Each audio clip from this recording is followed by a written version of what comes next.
Hey everyone, welcome to my channel.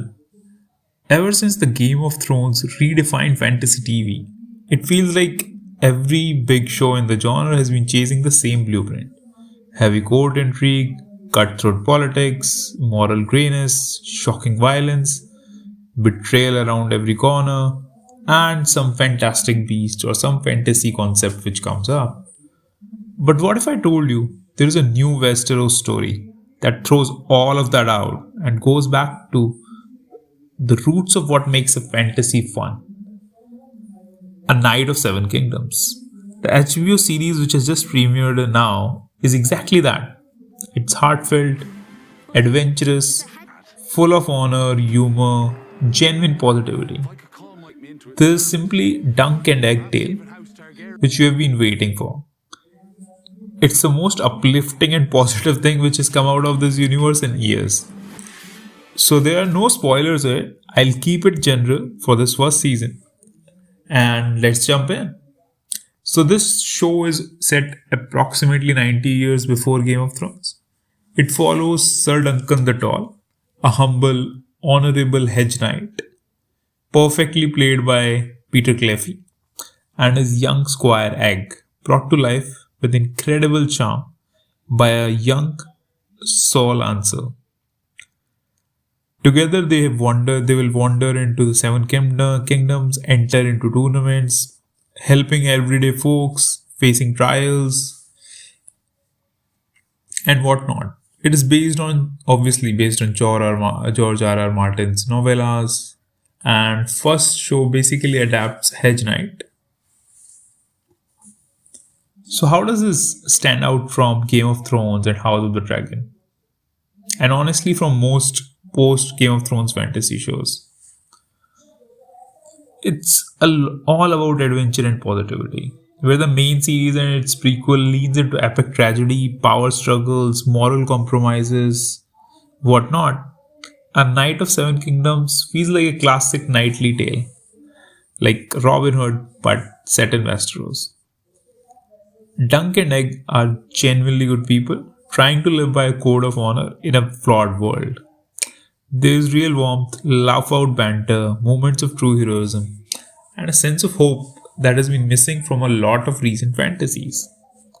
No endless scheming in the Red Keeps, no dragon fueled massacres, at least not as the focus. Instead, we get beautiful countryside travels, colorful side characters, exciting tournaments, and stories that celebrate courage, loyalty, and kindness. I guess it's the more brighter, more optimistic side of Martin's world. The one that reminds you why people tell night stories in the first place.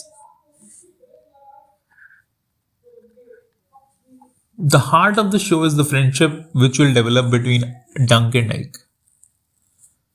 The lead character, Dunk, brings quiet nobility and the gentle strength that makes you root for him.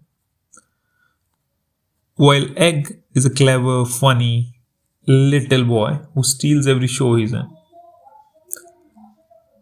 Their dynamic is pure joy. It's like a buddied road trip, but in a medieval land.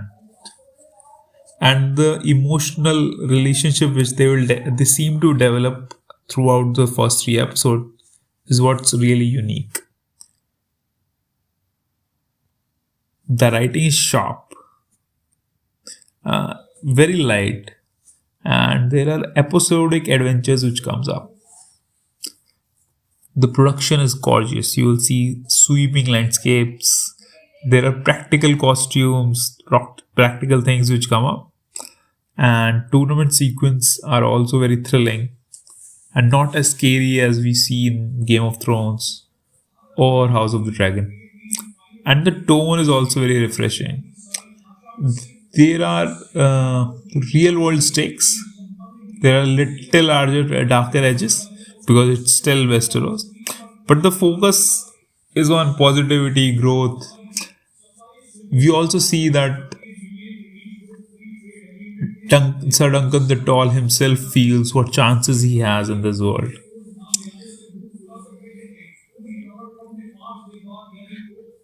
It's not a wall to wall action, the pace is relaxed. It's a character driven show So if you only want constant high stakes drama, it might feel too gentle at times.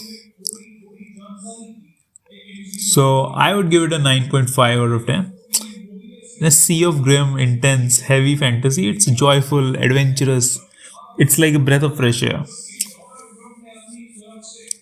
If you love classic hero's journey, great character mystery, and just want to feel good while watching a medieval show, drop everything and watch it on HBO Max.